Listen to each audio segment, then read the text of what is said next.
ప్రతి ఒక్కరి జీవితంలో ఏదో ఒక సమస్య ఉంటూనే ఉంటుంది.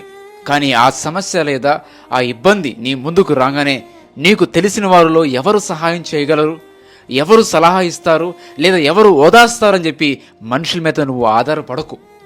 సమస్య ఏదైనా నీ ముందుకు రాగానే దేవునికి ప్రార్థించు, దేవుని దగ్గర తీసుకునిరా, దేవుని చేతిలో పెట్టు.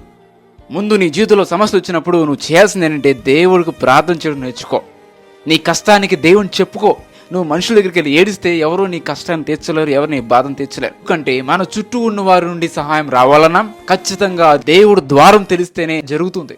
కాబట్టి ప్రతి విషయాన్ని దేవునికి చెప్పుకుంటే ఆయన ఖచ్చితంగా నీ పరిస్థితిని చక్కబెడతాడు. నీ ముందు ఉన్న సమస్య ఎంత పెద్దదైనా దాన్ని చూసి నువ్వు భయపడకు. మన దేవుడు ఆ సమస్యను తీసివేయగల శక్తి కలవాడు. అప్పులు, అనారోగ్యం, ఒంటరితనం, నిరుత్సాహం, ఫెయిల్యూర్స్, అపజయాలు, ఒకవేళ వివాహం కోసం ఎదురు చూస్తున్నాయేమో, ఒకవేళ జాబ్ కోసం ఎదురు చూస్తున్నాయేమో, సంతానాలకు ఎదురు చూస్తున్నామో, అది ఎలాంటి సమస్య అయినా, అది ఏదైనా సరే దేవుని మీద విశ్వాసం ఉంచు.